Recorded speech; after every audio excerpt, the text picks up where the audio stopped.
Ladies and gentlemen, this here is Thomas Bruce. Now, most people know him because it has hit the media that he committed a Catholic supply homicide.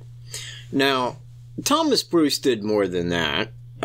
He went to a Catholic supply store. I don't know what the nature of that visit was, but there was 3 women in there, and he went out to his vehicle to get a credit card to buy something, came back with a gun, abducted the 3 women, took them into a back room, had 2 of them commit deviant sex upon him, the 3rd one refused, and he killed her.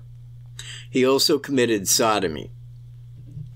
Now, there's been a lot of talk that Thomas Bruce may be the Delphi murder suspect, and rightfully. Allow me to show you here.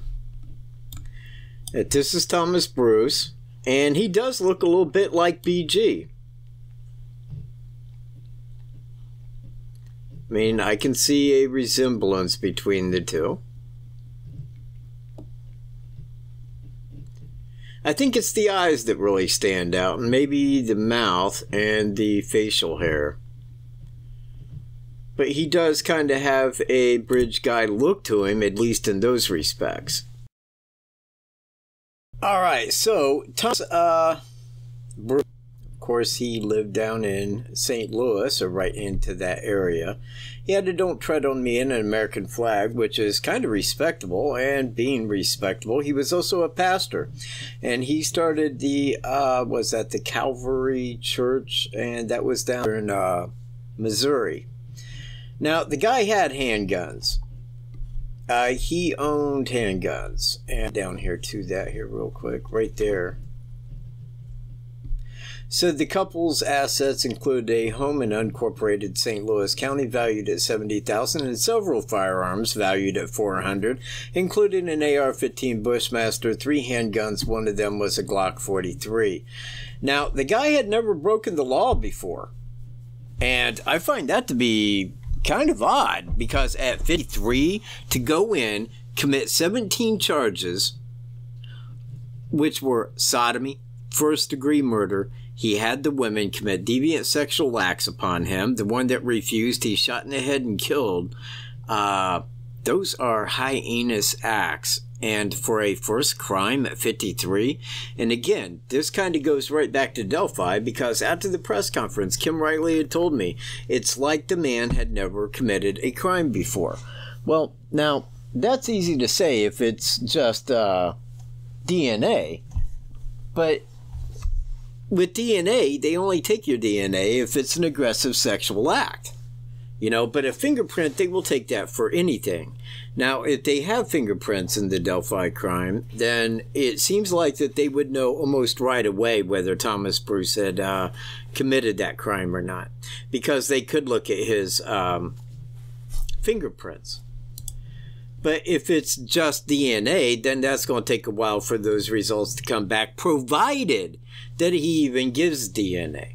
And, you know, he may or may not. I mean, honestly, after this crime right here, and they may be seeking death for him down there, the death penalty, you know, he may just go ahead and admit to the Delphi murders if he was the one who had committed those crimes. Now, he looks the part of the sketch. I mean, he definitely looks the part of the sketch. He's the right size, shape. He has that look. But he doesn't really have reddish-brown hair. Now, we can't say exactly what he looked like on February 13th, 2017, but today that hair is gray. Even his facial hair is gray. But his eyes definitely look the part. Now, he committed that act down there at the Catholic supply store, wearing the exact same clothes that BG wore in the sketch. The hat, he wore the jacket that Bridge Guy had, the whole 9. Now, that's crazy. Again, it's like, why would you look exactly like this guy and go out and commit your first act as this guy had, you know, been said to? That's a little fucking odd, people. That's more than a little odd. Anyway, he lived 250 miles from Delphi. And, I don't know. It could be. I mean, I can't draw it completely out of his character to do that, because there was something lacking in his character here. I mean, a pastor that would go commit acts like that. Something's wrong. Something's wrong with that. And, you know, we all know that. So something was very disturbed in the guy.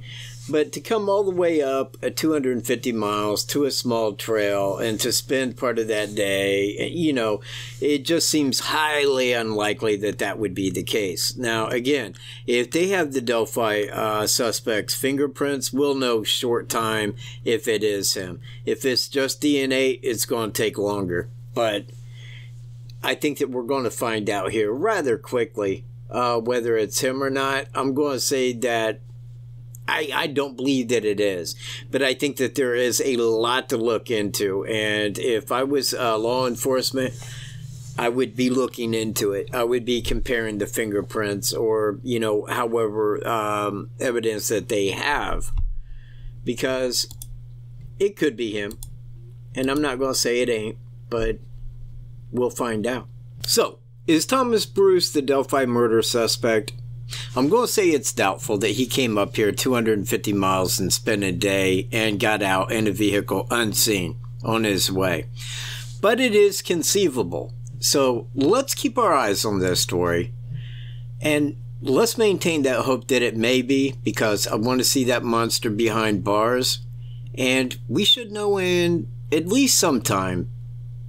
Maybe not real long. You know? But let's just stay and hope that it is. And I will see you in my next video, everyone. Peace.